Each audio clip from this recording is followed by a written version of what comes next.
আসসালামু আলাইকুম। আজকে আমরা সূচক ও লগারিদমের একটি সংক্ষিপ্ত প্রশ্ন সমাধান করব। প্রশ্নে একটি সূচকীয় রাশি দেওয়া আছে, এটাকে আমাদের সরল করতে বলছে। তো প্রথম কাজ এটা দেখে দেখে তোলো।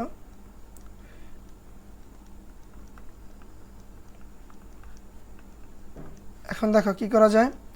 আমরা এই ব্র্যাকেটের ভেতরে প্রথম কাজ কি করি, এই a⁻−1 এর সাথে গুণাকার আছে, এটা যা আছে তাই রাখলাম।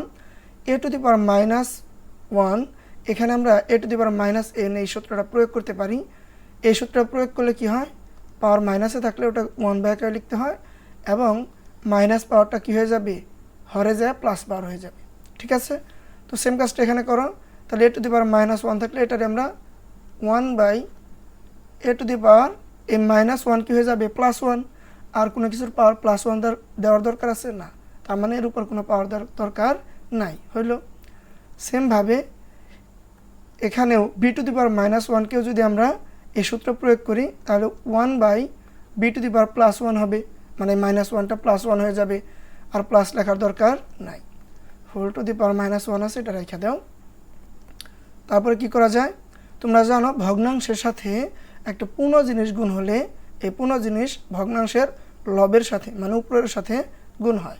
তাহলে 2 আর 1 গুণ হলে কি হবে 2, নিচে যা আছে তাই, প্লাস 3 1-এর সাথে গুণ হয়ে 3ই থাকবে, বি যা আছে তাই, হোল⁻−1। এবার কি করা যায়, এবার আমরা ভগ্নাংশে যোগ করতে গেলে এই ভগ্নাংশের হরের লসাগু বের করব। এ আর বি দুইটা ভিন্ন জিনিস, এদের লসাগু এই দুইটার গুণফলই হবে এবি। তারপর কি ভগ্নাংশের হর দ্বারা এই লসাগুকে ভাগ করো। এ দ্বারা এ বিকে ভাগ করলে এ আর এ কাটা কি রইল বি, আর দুইটাই প্লাস, তার মানে প্লাসে প্লাসে প্লাস বি থাকবে। ওই প্লাস বি দ্বারা লবে যে আছে তারে গুণ করো, +2 গুণ করলে কি হবে +2b। সেমভাবে এখানকার হরে যেটা আছে ওইটা দ্বারা যদি ভাগ করো, এ বিকে বি দ্বারা ভাগ করলে বি কাটা কি রইল +a। ওই +a মানে ভাগফল দ্বারা এই ভগ্নাংশের লবে যে আছে তারে গুণ 3 গুণ করলে কি হবে 3a +3a হোল⁻−1। এখানে আমরা a/b⁻−n এই সূত্র প্রয়োগ করব। তাহলে কি হয়, এই ভগ্নাংশটা উল্টে যাবে b/a, আর হোল⁻ কি হয়ে যাবে, এই -nটা কি হয়ে যাবে +n। তো আমরা এটাই করি, তাহলে এটা ভগ্নাংশটা উল্টাই দাও,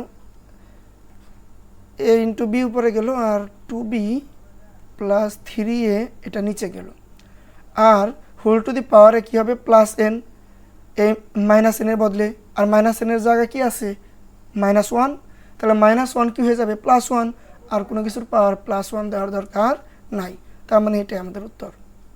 তুমি চাইলে এখানে a⁻−n এর সূত্র প্রয়োগ করেও করতে পারতা, একই হইতো। তো তোমরা ওটা ট্রাই করো, আশা করি তোমরা এটা বুঝতে পারছো। তো তোমাদের সাথে দেখা হবে পরবর্তী ক্লাসে। ধন্যবাদ, আল্লাহ হাফেজ।